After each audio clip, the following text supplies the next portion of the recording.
১৯৮৮ সালের অলিম্পিকে চীন পেয়েছিল মাত্র ৫টি স্বর্ণপদক। ২০০৮ সালের বেজিং অলিম্পিকে সেই চীনই অলিম্পিকের পদক তালিকায় প্রথম স্থান অর্জন করল। তারপর থেকে এখনও পর্যন্ত অলিম্পিকে চীনের সাফল্যের ধারা অব্যাহত থেকেছে। ঠিক কী ঘটেছে আগের ২০ বছরে, যা চীনকে ২০০৮ সালের অলিম্পিকের সময় থেকে অপ্রতিরোধ্য করে তুলেছে অলিম্পিক প্রতিযোগিতায়? চীনের সবচেয়ে বড় শক্তি ছিল চীনের জনসংখ্যা। 1.4 বিলিয়ন বা ১৪১ কোটি মানুষ বাস করেন চীনে। কিন্তু এত বিপুল সংখ্যক মানুষের মধ্য থেকে দক্ষ খেলোয়াড় খুঁজে পাওয়া মোটেই সহজ কাজ ছিল না।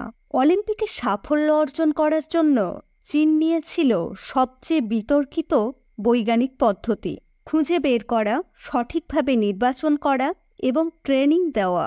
এই ৩টি ধাপে বেছে নেওয়া হয় চীনের প্রতিযোগীদের। বিদ্যালয়ে বিদ্যালয়ে ঘুরে ডাক্তার দিয়ে পরীক্ষা করিয়ে দেখা হয় কোন বাচ্চারা খেলার উপযুক্ত, কে বেশি শক্তিশালী, কে বেশি দ্রুততম। এসব দেখার সাথে সাথে এটাও দেখা হয় জিনের কর্মদক্ষতার সম্ভাবনা বা জেনেটিক পোটেনশিয়াল। হাড়ের ঘনত্ব মেপে দেখা হয় কোন বাচ্চার ভবিষ্যতের শারীরিক গঠন কেমন হতে পারে এবং সে কোন খেলার জন্য উপযুক্ত হবে। লম্বা বালকদের জন্য বাস্কেটবল, নমনীয় পেশির শিশুদের জন্য জিমন্যাস্টিক, লম্বা বাহুর শিশুদের জন্য সাঁতার এবং শক্তিশালী নার্ভের অধিকারী শিশুদের জন্য বন্দুক চালানো নির্বাচন করা হয়। ৩,০০০-এরও বেশি সরকারি স্পোর্টস স্কুলে চলে তাদের ট্রেনিং। ৬ বছর বয়স থেকে বাচ্চারা অংশগ্রহণ করে এসব ট্রেনিংয়ে। তবে খেলোয়াড় নির্বাচনে চীনের এই পদ্ধতি বৈজ্ঞানিক হলেও প্রশ্নাতীত নয়। অনেকের মতে ট্রেনিংয়ে বাচ্চাদের ওপর প্রবল শারীরিক ধকল পড়ে।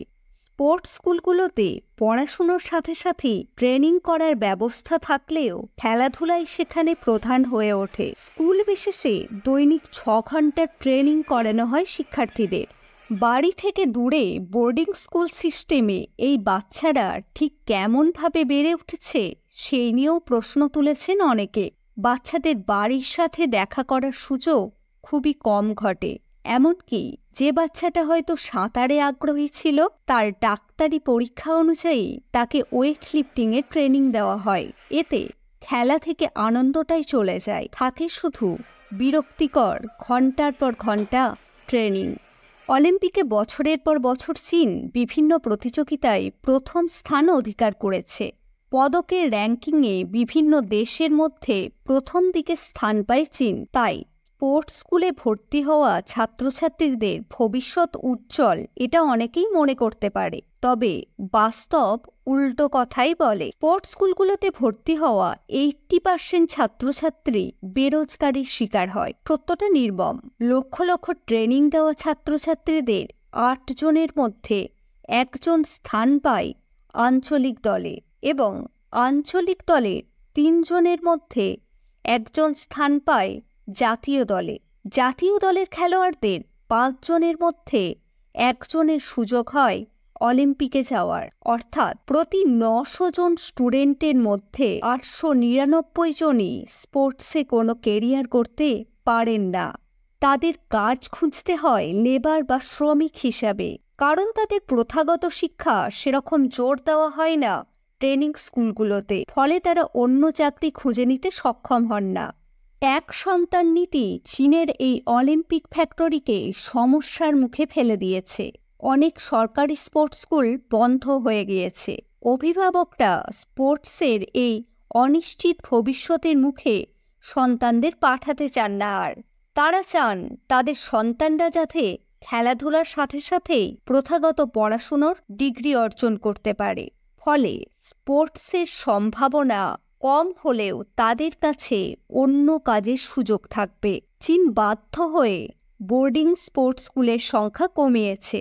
বাচ্চারা যাতে বাড়িতে থেকেই স্কুলের পড়াশোনার পর ট্রেনিং নিতে পারে সেরকম ব্যবস্থা করা হচ্ছে। পৃথিবীর আর 5টা দেশে যেমন পড়াশোনার পাশাপাশি খেলাধুলা করানো হয়, সেরকমই করানো হয় ভারতেও।